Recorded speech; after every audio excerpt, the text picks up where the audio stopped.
Hello everybody, and welcome back once again to our Mercenary tutorial playthrough. Hopefully give us an idea on just how you should approach most situations that come up. Obviously, it is a game of dice. Not all situations can be accounted for, but we try our best anyway.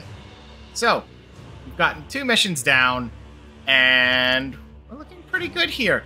Luckily, we got 2 secondary missions completed, so we already have our leader at level 1. We also have hero. I think everyone is level 1, which is great, but we also leveled up our warband, which actually gives us an extra slot. Now, fun thing you can do there. Now that we have that, we can hire on a new team member. Our money is a little low, but it is worth it to get that involved as soon as possible. We already have 2 ranged units. Now, this is your choice on the matter. And I think your best option as far as going forward there is to always have, I would say, more focus on melee with only a few ranged. Having a lot of ranged is nice, but as soon as they close the distance, you're going to have a lot of trouble. I really don't want to deal with. So in this case, I'm going to recommend another melee. And apparently we've got an achievement. You can't see it in the recording, but it's up here saying about recruiting 5 warriors, which that does add up. Now, maces, as you can see, they come with a mace and also a hammer. I'm not a big fan of the hammer. As you can see, the top end is about the same. There is a 6 damage difference at the low end difference. However, the mace gives hit chance while this gives crit hit damage. Crit hits are so rare that 5% does not equal out to the 4% hit. Yes, you're doing lower damage, but 4% hit is a big deal. And also you're getting more initiative, which lets you go first on the turn, which can be its own value. Now, we did not get any good weapons here. So what we're going to want to do, just do a quick look here just to make sure. As far as he's concerned, he can only fire twice anyway. It is possible to use a crossbow to, bypass the armor. However, I would stick with a basic bow if you have one, especially in his case, because a bow, again, has hit chance, which is always critical early on. I would say hit chance never is a bad thing to have, but I wouldn't give that up until your character has mostly filled out their weapon skill, or you have a higher quality weapon in general. It's obviously going to be better to do more damage than hit 4% more often. But usually around, in my usual experience, I feel a lot more comfortable with it about level 4 or 5. Usually by level 3, you're starting to get a good standardized expectation from your henchmen, leaders. All of them will have a good hit chance that feels a little bit less volatile. However, this is a very early on warband. We are still only rank 1, which is not all that great. So, let's go on to our next day here and take a look at what options we have. So this one is 1 warband is around the wagon and 1 is scattered. Those are very scary. Same mission. So both of these are ones we haven't dealt with. This is Wordstone Rush and this is Marked for Death. Either way, it's a gamble on a 50-50 if we get scared. Now this one's not too bad, and the reason for that being is that when your units get scared around and they're by their wagon, sometimes what ends up really happening is their wagon's far enough away, and because it's random where your units go, you don't get any value.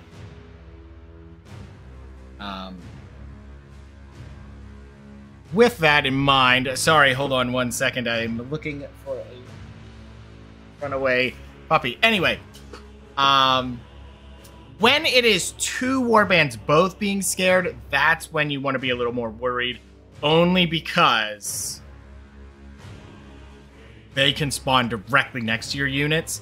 which is usually not a problem if you're a heavy melee group. However, if your archer is standing right next to 2 melee units, they're going to have a really bad time. So let's just take this mission. Again, Wordstone Rush, I feel, is the most generally completable mission. Enemy warriors have been spotted all over. Unfortunately, we're the one that is spawning by the wagon, but I will show you what I mean. Stage your warband near your wagon. Now, of course, you always want to be the one near the wagon. And again, always best practice is to look at where all the Wordstone in this case. Now, you can see their cart is here, so they're mostly going to be hiding in here. There's probably going to be a couple here. Some up here, I'm sure. I don't know if they put any up here or in here. Just something we'll have to check, but you'll see that we're pretty far away from them. So we now have 6 units, so we have to keep that in mind when positioning. Early on, and I would even say later in these campaign situations, you're always going to want to put your henchmen the furthest up. Mostly because, you know, they have a lot less points to utilize, and having them being unable to get anywhere is not helpful. So let's run out here, see what we got. And we already see 2 units. We see a hero who is late on the turn. We have 2 units there. Actually, our warband is a lot faster than theirs. So that is mostly due to having maces on a lot of our characters. What I wanted to do here while running out is always important, checking the Wordstone placement. There are 2 shards here, which is a very good amount to get. However, we're not going to rush into that, only because he is right there, and there's most likely some units here that might be able to surprise us. Maybe here. Unlikely, but it is possible. There may be one in this building. We just don't want to get flooded to pick up a shard. Now, the main goal is still to get all 3 of these shards, in fact. Would be fantastic to get, but due to the volatile nature of the early game, I would not recommend rushing into those. Now, I think our best play here... I do not know what our parry chance really is. A 52 is not bad, but we can't get... around a corner here. When you're dealing with a parry chance like this, usually your best bet is to kind of not give them the charge. Although it'll make them waste their points, that is a hero unit. He's going to, well, he can charge, but if he charges with a 2-hander, due to the offensive points, he will not be able to follow up with it. However, I do not want to give him the chance to get that hit. That is particularly frightening. Actually, he is using a 1-hander and a shield, and that is another important thing to check, is check if they are using a 1-hander. Because if they are, then the charge won't make a difference, so we definitely do not want to get caught out here. With him, he always wants to hit the parry, so we're going to put a parry stance right here. It might have been better to leave him out in the open, but we will do fine without it. Okay. So, our next goal here is we're going to park him a little bit safe here, but what I want to do is do an alertness here. I will try 2. The reason for that is to see if that's a trap, and then if he does happen to roll nicely, we have some more henchmen to try this with. But what I want to do is eye up some traps, see if we can catch one. There we go. So, the nice thing about perception is not only the ability to see traps. I believe this is my low-level guy. He has only 108 health. But now that we know they're there, what I'm hoping to do is we're going to put him here. This is a risky maneuver. I do not always recommend this choice. However, I do believe it'll be worth it. Okay. So we want to do movement a little bit better here. If possible.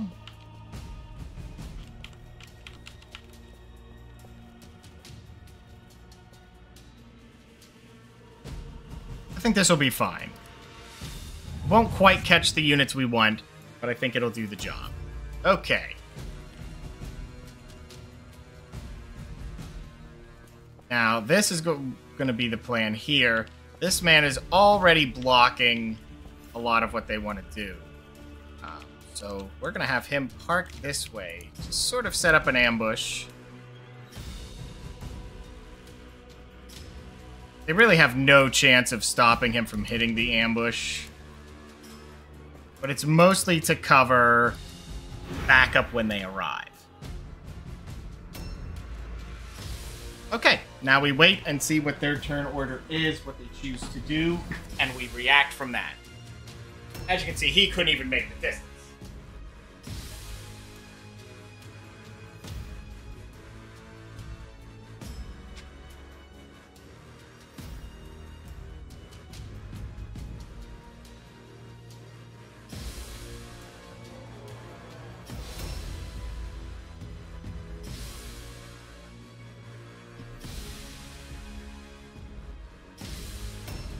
Okay, now that it is our turn again, our plan here is to really, just based on the nature of them being this close already, is we're just taking a high ground here to really let them run into us. And because we have that option and we know where most of them are, with the rest of them being... Excuse me. With the rest of them being far enough away that we can safely hide up here, we're going to try and set up a nice few ambush spots to get free damage and from a height. Because having a height advantage gives you a 10% hit chance, and that pretty much negates the downside of the Overwatch. So if you can get the height, it's great. Though a thing to look out for with that is if you believe there is a chance that a unit could get up there and start fighting them in melee combat, oftentimes the height advantage turns into a trap. Fantastic. And right there you could see we fired on that one, got some extra chance. We actually hit twice, which is great. Now, if you look at the hit chance, they're both very low. He just wasted his charge and all of his movement. That couldn't have went any more perfect. Now, I believe he is in heavy armor. He is in fact not in heavy armor. So a problem here is he will get an ambush. But I believe this fight is worth it. However, here's how we're going to handle it. Just due to the fact that he is right there, we are going to delay this man's turn. Because when I looked at the turn order, he was going next. If you do have one archer in the way here,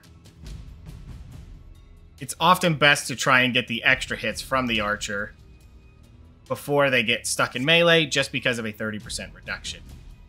Now, another interesting thing and very important to look at a lot of the times is you do see your chance to hit and your damage numbers right in the middle of the screen at the bottom there, right beneath your character. You can see what's adding hit chance, what's reducing it. And the main thing you want to look for with this is if something seems amiss, like you're losing a lot of hit chance, you'll want to look at what they have. The main thing is not the alertness or the toughness, but with shields. With shields, seeing that he has a 10% reduction means that is just a basic shield, nothing to worry about. The best shields you can tell with this stat sheet, because if they have them enchanted, this is a later game thing, but there are enchantments in the game. You can see it on this table. It also does it for the damage numbers as well. So don't forget to look at this if you're ever trying to decide if the attack is worth it or not. It is the best way to decide. more so for health rather than the hit chance. You're going to be looking at the hit chance most every time anyway. It is a game of dice. Make sure your hit chance looks good. So we have an 86%. We're going to take a shot here and see what happens. And there is 21 damage, which is a lot of damage.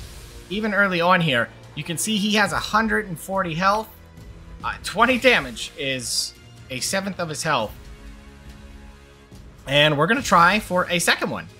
And there is another hit, making for 40 damage. Not a ton of damage in the grand scheme of things, but that hit chance really came through there. And this also worked out without me intending to. And this will happen. As you can see, this man was trying to charge into him, and our plan worked perfectly. And he walked into the trap. But he did end the turn with an ambush, which is scary, because an ambush will hit 50% harder than a normal strike. However, that also means he has no other offensive points. So, taking that ambush would be painful. And getting close, they will ambush you. However, if there is zone of control in the way, they can get through. And the way zone of control works is you can't enter an enemy's zone of control, but you can enter an ally's zone of control. And I do not believe this is intentional, but perhaps it is. You can walk through the allies and touch their zone of control. Now, obviously, you're still in your ally's zone of control. You can't fight. But what you can do is just walk along the edge of it. And because you're already pretty much next to them, and this is something to also keep in mind, is ambush does have a sort of dead zone, where if you are close enough, they can't get the ambush, and it won't go off the exact first moment it can, which allows you to do this. So, this hero now is here with no offensive points, and we have two henchmen here, ready to strike. Starting off with a beautiful hit. He is actually in a good spot here. However, we will just end with a dodge. Our dodge chance is quite low with these units, which is very scary. And here is another thing to keep in mind, is before you decide on a charge, always look at the health value of an enemy. We will go over this many times, but his health is so low that a charge or a basic hit will kill him. So with that in mind, let's not take the 10% chance to hit loss and walk up and swing at him. So now we're swinging at a 61%. He does have Stoic, and that is a passive for this hero specifically that gives him 10% melee resistance when two enemies are attacking. However, we're going to try for it anyway, and who knows, maybe we'll get lucky. And we actually did. That is surprising. For me, I consider anything under 80 kind of a risky, or, well, I don't want to say risky, but a lower chance to hit. We're going to take the shield. Probably don't need it and won't utilize it. However, we will take it anyway. So our goal next turn here is the fighting will begin. However, we definitely want to pick up a lot of these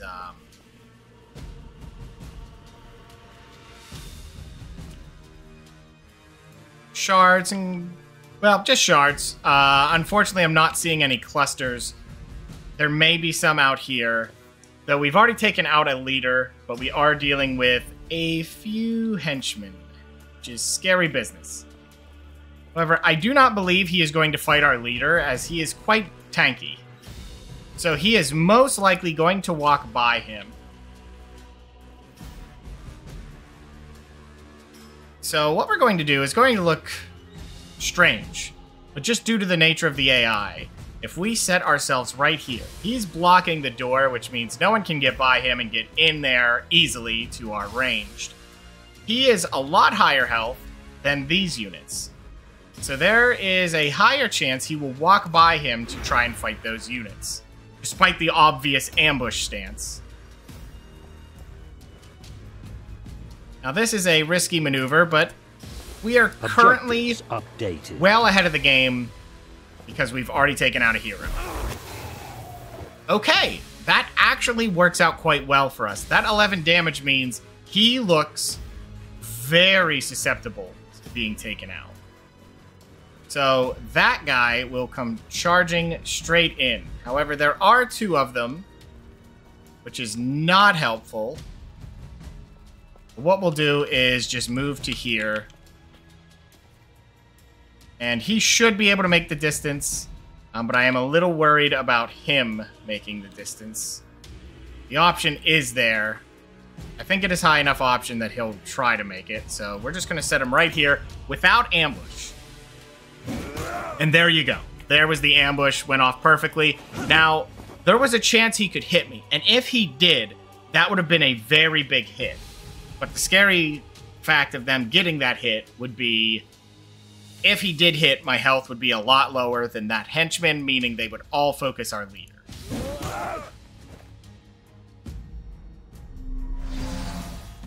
But we are very lucky here, so the plan stays.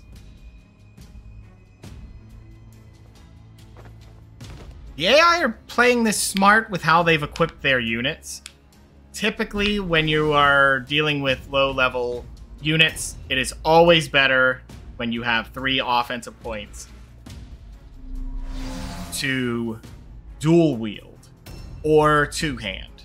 Mostly 2-hand, but that usually does what you want it to do because you're not going to utilize the extra point unless you're hitting parries, which is possible, though unlikely.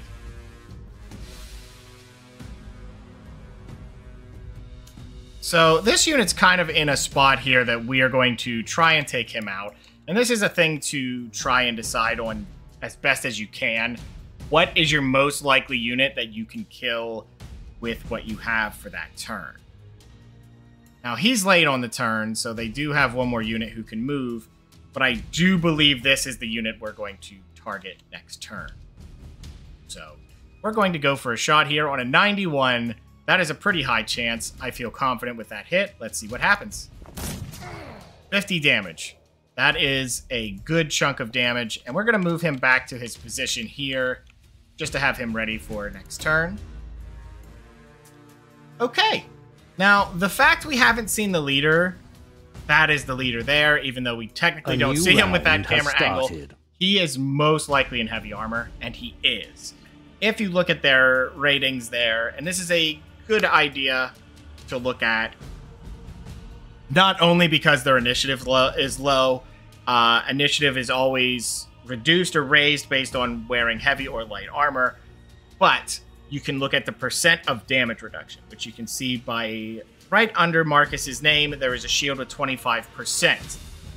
The way this works is that it starts with a 0, 10, and 25%, going from cloth to light armor to heavy armor.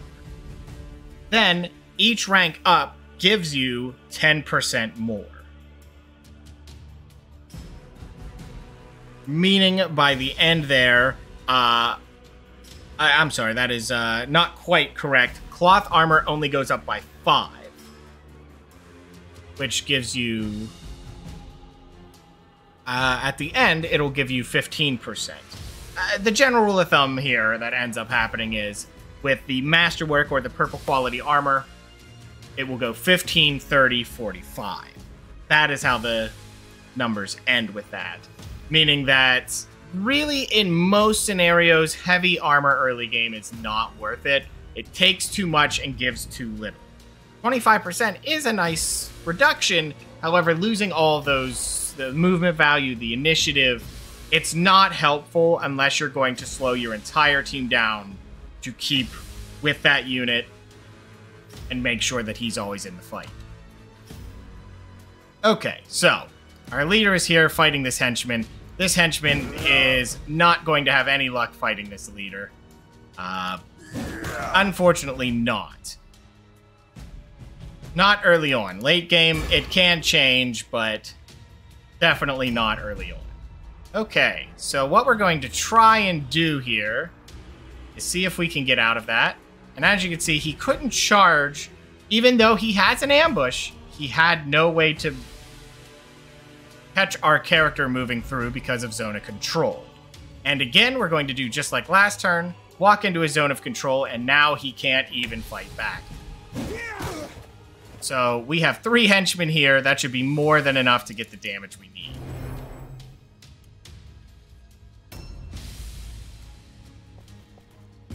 Now, in this case, it is a 74% with a charge. We're going to go for it because there is a chance here with the damage of 37 to 56, we could roll on the high end. Unlikely, but if we did, he would be removed from the battle straight away. An unfortunate miss, but at 74%, I still felt confident taking that attack. Okay, now, he is actually at a 70% hit chance despite him being in combat. I think at 70%, we're going to take those shots. And there you go. There's a hit already. Now, in this scenario, we're going to reload, and we could fire only one more time. But the next reload only costs 2. I'm not planning to move this unit anywhere else on the map. So in these scenarios where you have the extra points, you can utilize aim to get that extra hit chance, which is quite a lot of hit chance, 20% more. Using 2 strategy points, not offense points. Well, you're still using the same amount. However, it is often worth it if you can get the extra ones in. Okay. Let's try and take this shot at 90%. And a beautiful 2 hits for the turn. This hero is doing quite well for the map. That will change map per map. Okay, let's try and take a swing here. An unfortunate miss on 90. However, he is now surrounded and will most likely flee.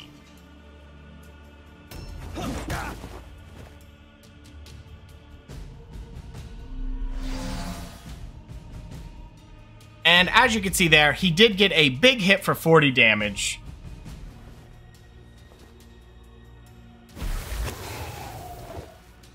Which means, most likely, they will choose to attack our leader. I'm not quite sure what the AI is going for here, but he has walked into a trap and taken 18 damage and gotten 2 debuffs.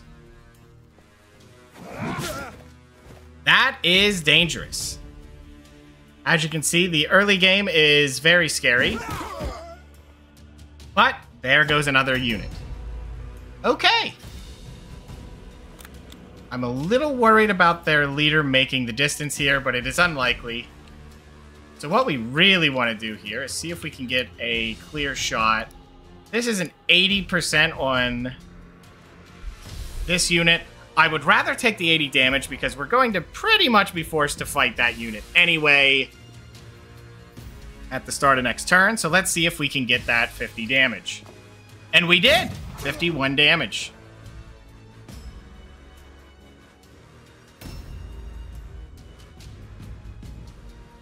Okay, now, the last one is just how far this leader can get on heavy armor. He just couldn't quite make the distance. Almost did. A new round has started. Oh, that's actually bad news. Our leader will most likely go down here. He is very lucky for that to have missed. But that is the all-alone check. Him fleeing from combat is actually very, very useful for us. Of course, he lived with 3 health, which is horrifying. However, what we can now do is just leave him up here to hide for the turn. And we are going to try and take out these units. Okay, our best bet is to aim for him. He is now down to 2 health. So what we want to do is we're going to try and take him out because a bow's damage is very low early on. And they are your best target for taking out units on low health, as if the damage is lower, that's the least amount of overkill, which means you're not wasting points. So now we don't have to worry about that unit.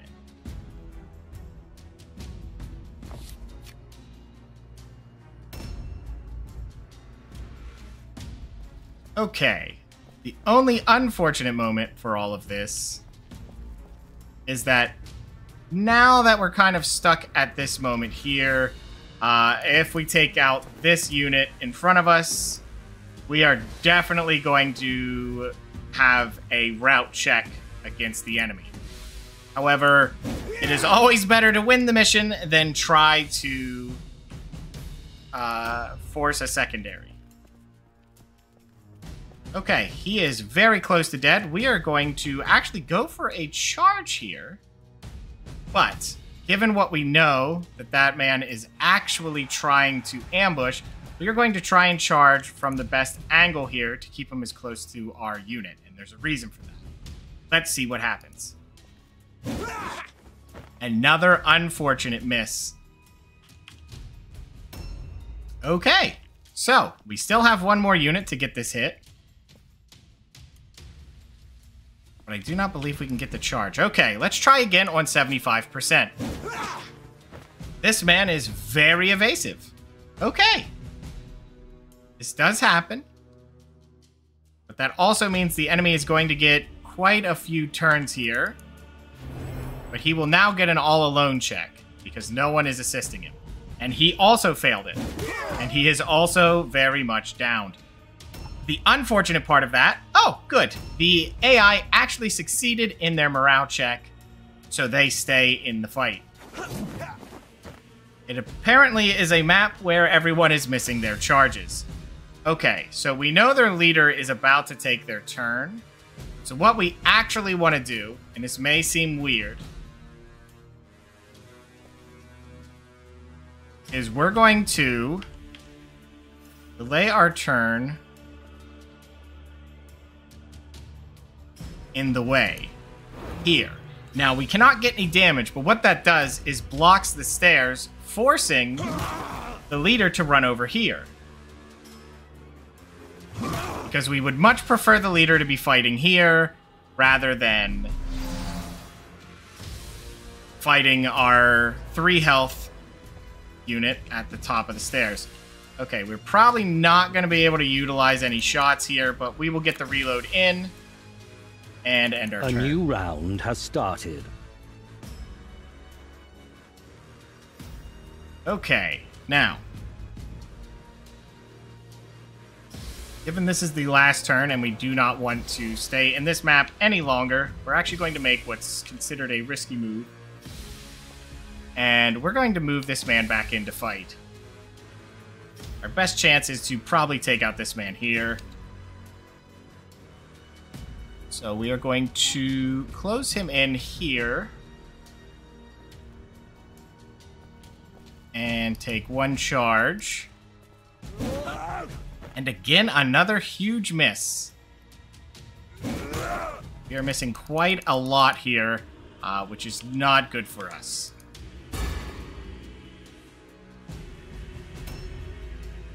Okay. So we're going to put all damage towards this man to try and force another morale check. And hopefully also pick up some wordstone. Okay, and we're going to do another risky move and attempt a 4th or 5th charge of this map. And there we go. There's a hit. So in this case, I'm actually going to delay the turn. And the reason for that will be for movement's sake. Okay, so I'm trying to take him out this turn. So we're going to actually do another way here. So we opened with an aim, reload for 1. Now, if we attempt to aim again, we will not be able to reload. However, if this hits, then our other units can move about the map and hopefully pick up some wordstone before the map is over. And unfortunately, it did not. And this is a more general experience of Mordheim, is seeing these numbers where you miss a lot of rolls you wouldn't think you would. But what we can do, and what we will do, is we're going to walk over here, and we're going to take all 3 of these. Objectives updated. Because he has them. And hopefully, warp effect is not our hit chance. It is not. It is only leadership and alertness. Okay, so we are going to try and hit this target to remove him from battle. And with any luck, we won't have to deal with him. With a 94% chance to hit, I feel our chances are as good as they're going to get because the max is actually 95%. There you go.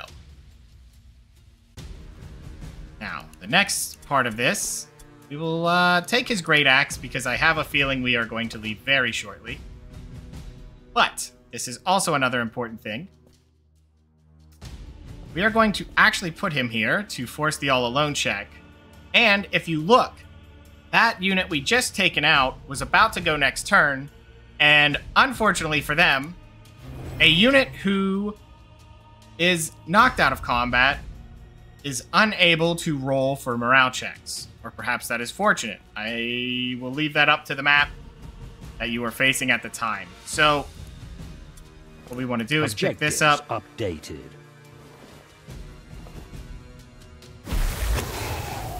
Oh, very nice. That is a bonus warp effect. Let's see what we got. Movement range. That is nice, but we are just going to grab another fragment just to grab what we can because I feel that they will be leaving this battle.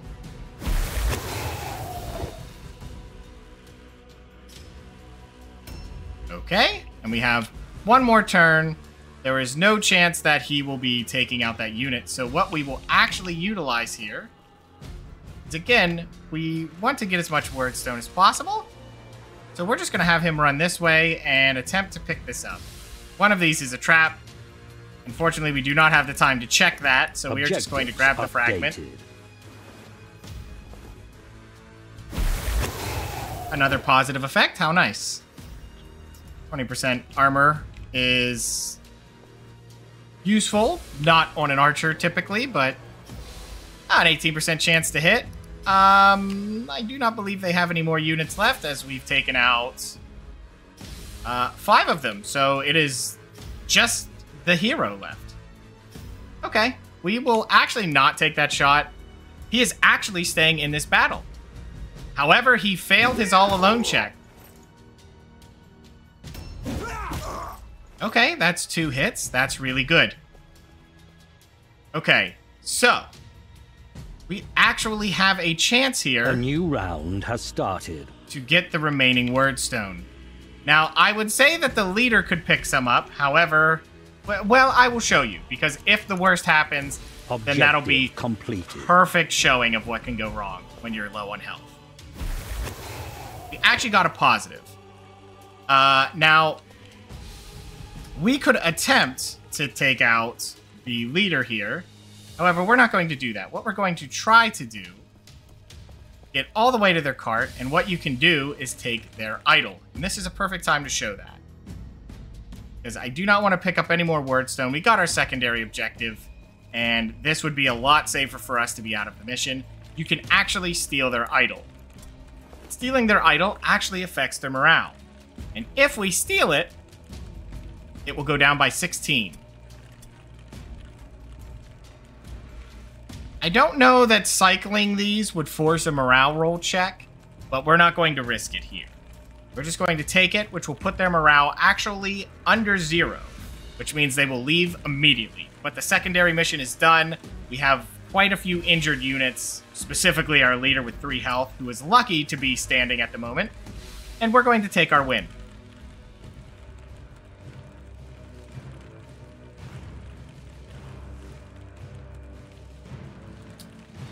The game does not know how to handle this situation because there was no animation for you winning, but we will take it. And our battleground victory gave us not really a lot of good things. However, at the end, we've picked up 4 pieces of loot and an extra shard. 5 shards, that is 25 weight in wordstone. We will take that. A warrior needs a bit of luck and a You lot are of skill progressing to win a battle. nicely. But most of all, he Task needs strategy. completed. You have managed to find... I'm not quite sure what task got completed, but you will hear that often. So let's take a look at what we get. Experience-wise, we got secondary, so that is another huge boost of XP. Remarkable. Even some units already getting to level 2. And a lot of the time, this is nice to see It lets you see who is the most valuable warrior and how close it puts them. New but you can warriors often are available for hire. through that. Your warband Our warband is getting stronger. got to level 2 already after 3 missions, which is quite impressive. But that is decisive victories for you. And now we can hire another hero. Let's take a look at what we got. A flail, a great hammer, bracers. Unfortunately, those are only useful for impressive units that are not under the mercenary, so we will be selling those. Most importantly, we got a wordstone shards of 5. Now, the mandrake root is a consumable, which is a one-time drink. I don't utilize them. I don't often like it as they take offensive points. They do have uses. However, I don't, again, recommend it because it gives you more warrior or warband value, which means the AI will get more to utilize against you. Perhaps for story missions if you wish. Okay, so let's pay our troops and let's give them some level ups. Now, for him, he is going to be in heavy armor eventually. There's tactical victories. Because we've gotten 3, we've gotten a reward. Now, we are going to give him more leadership. Because you can see that mission was a big showing of why all alone checks are very scary. Now, you can equip items to fight that. Pendants, to be precise. Removes the chance. And this is a blue quality, so it's a 10% to all alone fear and terror. And you can enchant it, but that'll be something for much later. This goes up by 5% per quality. There's only 3 qualities. So wearing the top quality one is pretty nice. However, I often use helmets because stun resist is nice. And it's also the armor absorption. It's very little, but it is there. That sadly does not go up as you wear higher quality helmets. So if you're only in it for the armor absorption, a basic helmet is just as good as the purple quality or the masterwork quality. Okay, moving on. Let's put our points in here. This is an archer, so I think our best bet here is to just give toughness. I will probably go to 9 toughness and then actually push him to 6 strength because that'll be more carry potential, which is always useful. For him, we're going to go alertness because often he's not a big deal. Now, the nice thing about leadership, if you do that, morale value is always good, meaning if more of your units go out. For him, you can see he brings 6 to the table. However, if he were to go out of combat, we would lose 13, which is, well, double. With a little bit of rounding, it is exactly double. And leadership would get rid of that. However, I don't often plan around units going out of combat, so we don't utilize it. But it cannot be understated. Now, with these henchmen, I believe we're going to go with a pretty big, heavy armor build with these guys, which will be useful later. When they get to level 3, they will get another offensive point, which means I will be putting heavy armor on them, which will be very useful for their survivability. And once I have the 4, they'll have, the shield for parry chance. So having low agility is not the biggest deal. Let's go with some toughness. And leadership again, because as you can see, having low leadership is very scary. You got some weapon skill and a little more toughness. 9 toughness is usually the break point for a specific skill that I aim for. Okay, an archer, toughness, and alertness. If you are going for a melee-based, however, dodge-based character, agility and strength is the way to go as far as the split is involved. I would not do it with this character, of course, but in general, if they have a high agility, typically you're going for a lot of dodge, and because agility naturally gives you melee resist, it means more often you will not be hit. That is not the end-all be-all because it makes your characters very, very susceptible to being killed very quickly if the dice roll are not in your favor. Not unlike what happened in that last match there. We were very close to having a bad time. Now, this man just joined the team, so he is going to push to 6 strength first, just for carry weight, because having 4 slots is a very nice benefit. And some weapon skill, as always. Okay! So, everything went well. The next thing I like to do is usually sell things as soon as I get them in. As you can see, the Mandrake Root, you can drink it. It costs you strategy points when you try to use it. And you can use strategy points off of another character if they're the ones giving the drink and give it to someone else. It gives you 10% armor absorb for 2 turns, but reduces stun resistance by 75%. It's not bad. That is a very decent one if you're not worried about getting crit, because a crit always rolls for stun. However, if you drink this and then get crit, you are getting stunned for sure. However, you just don't play around stuns. Well, mostly getting crit. So you can usually sell those. However, what we're looking for... Now.